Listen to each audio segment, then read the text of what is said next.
he is the former undisputed UFC lightweight champion. Charles Oliveira certainly going to be in the UFC Hall of Fame as the company's most decorated finisher of all time. And no surprise, Charlie Olives has prioritized a finish in this matchup here tonight. He always does. And I think it's that kill or be killed mentality that made him so fun. You always knew, man, at some point he's going to get hurt and he's not going to get up.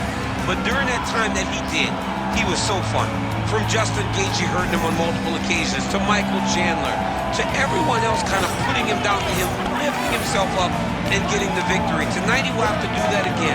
But he needs to be a little safer. I think if Charles Oliveira was a little smarter in the octagon, he could add some years to his fight career. Let's see if tonight we see a pivot in the approach from Bronx. Well, it's got to be a judge's dream. Went the distance with Tony Ferguson in 2020, but that was his first decision fight since 2014. Kill or be killed. We'll see how it goes for Charles Oliveira tonight.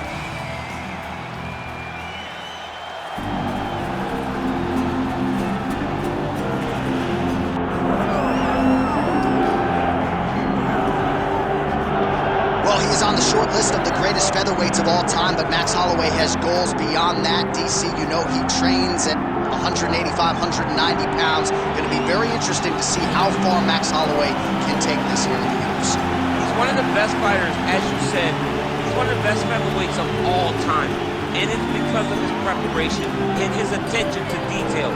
When he made his UFC debut, he had hiccups, but he went back to the lab and he fixed those things, and it showed in a massive 13-fight win streak that had him winning the featherweight championship and defending it on multiple occasions. Max Holloway is truly one of the best fighters in the entire organization. And what he did in that two-fight series with Jose Aldo is something that history is going to look back upon very fondly. Max blessed Holloway back in another big spot tonight. Max Holloway steps inside the octagon and is ready to fight.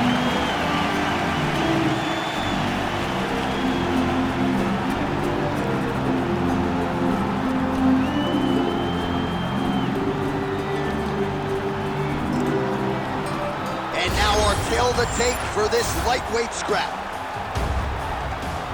And now for the official introductions, the veteran voice of the octagon is Bruce Buffer. Ladies and gentlemen, this is the main event of the evening.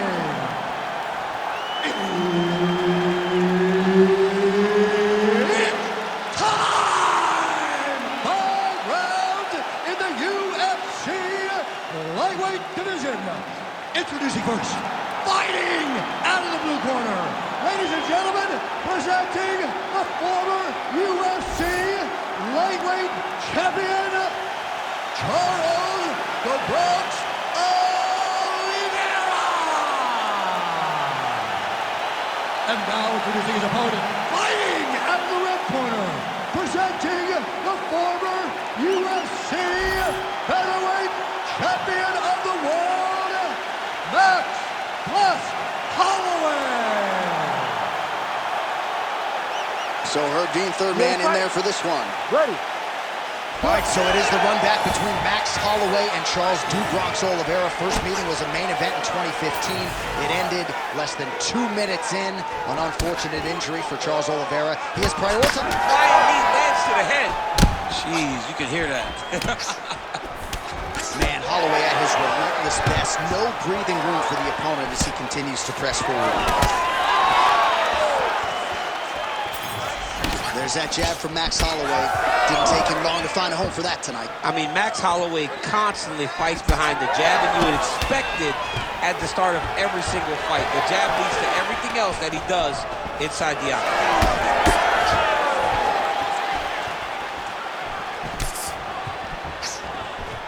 Front kick to the body is there. Nice work by Oliveira. Well, one got through. That kick was blocked. Well, that left hand has been there at times, not on that attack. And now leather being thrown on both sides. Oh, the Superman punch is good. All right, nice front kick there, right up the gut. And if I'm a Brazilian Jiu-Jitsu fighter trying to take this fight to the floor, probably a nuisance getting kicked that hard in the chest. Yeah, it sucks. It sucks to get kicked there because you ultimately understand that you're going to have to go through the fire in order to get the fight to the ground. So that's only the first kick.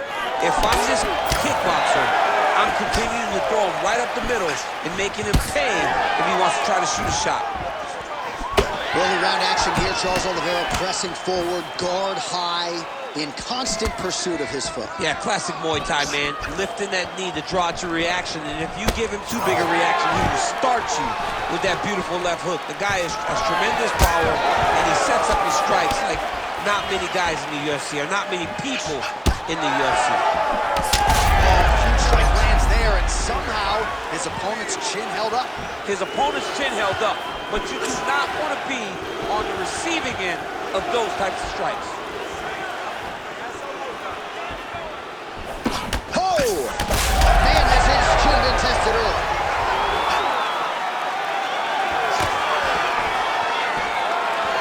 Swing and a big miss by Oliveira. Oh, high kick. That one was thrown to end the fight. Yeah. Oh, and now a big left hand.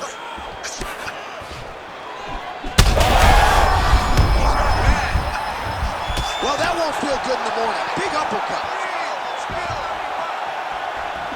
Just over 2 minutes to go in what has been a furious round one. Big double leg level change.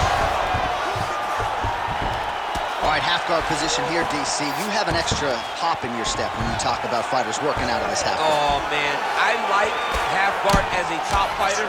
I understand half guard as a bottom fighter. Don't want to be there. It's very dangerous.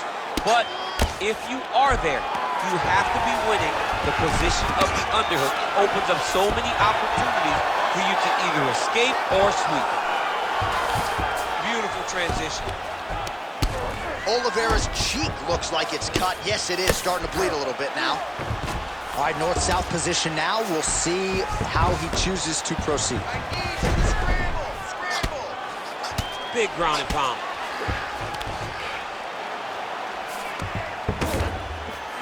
Inside the closed guard now. I mean, he went right into his full guard.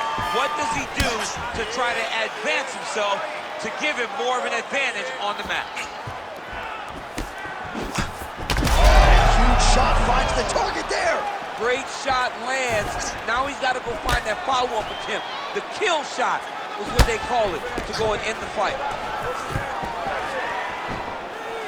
Holloway's elbow is blocked. And now some separation.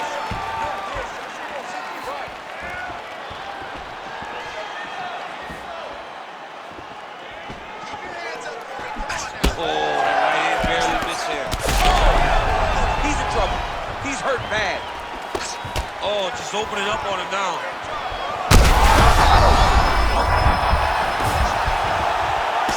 So under 30 seconds to go in what has been a pretty entertaining and active first round. Nice. Oliveira's going for the sub here.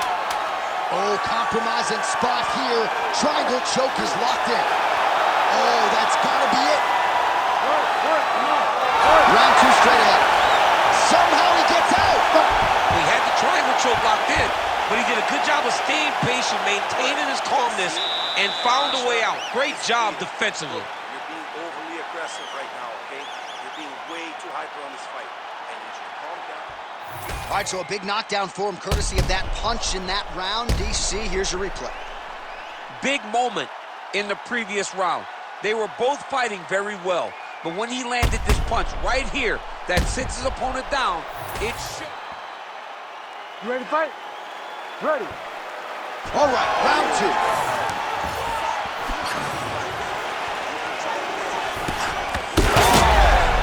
He's got him hurt here.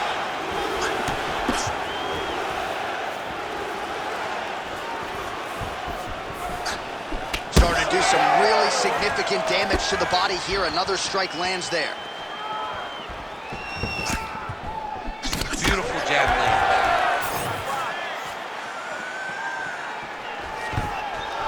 Oliveira doing the right things defensively.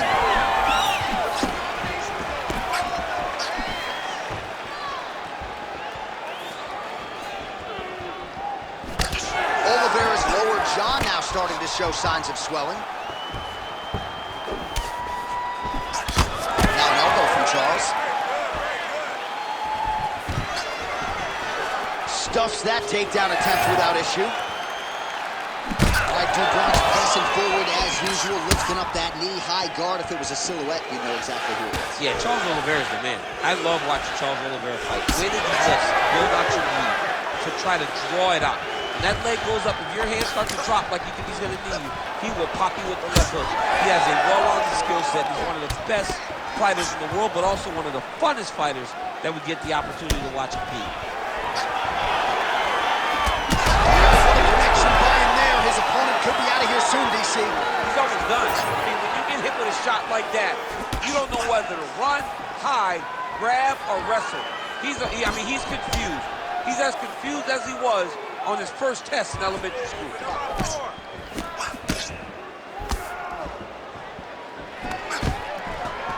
Stuffs the takedown, no problem. I mean, what else can you say about that Max Holloway jab? Just makes it look easy.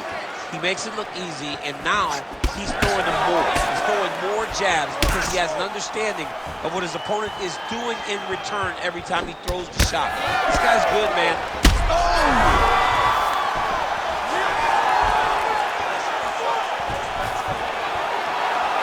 Missed with that attempt. They're so evenly matched in their Straight punch lands. That's as good a punch as he's thrown all night. The punch that lands down the middle, the one that you don't feel, is the one that lands perfect, and that one landed perfect. Oh, might be able to get his leg here, and he does. Heel hook looks tight.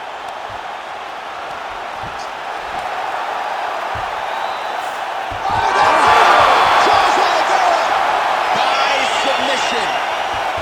What a performance. Wow, an unbelievable result here tonight by way of submission, and he bided his time there. He stayed patient, waited for an opening, and then when it was there, he certainly capitalized to get the tap here tonight. All right, let's take a look back at the replay as he gets it done by submission tonight, champ. Just watch how slowly he approaches the submission, though. He never rushes. He takes his time, but it's his trickiness. It's his ability to trick people into going to the floor with him that puts them in danger and finishing fights. All right, let's get to the official decision. Here's Bruce Buffer. Ladies and gentlemen, referee Herb Dean's called a stop to this contest at 2 minutes, 40 seconds of round number 2. Declaring the winner by tap out due to a heel hook, Charles "The Bronx" Oliveira! All right, so another win by submission for the UFC's submission king, Charles "Dubronx" Oliveira. Nobody's ever done it better. No one has done it better than Dubronx on the ground.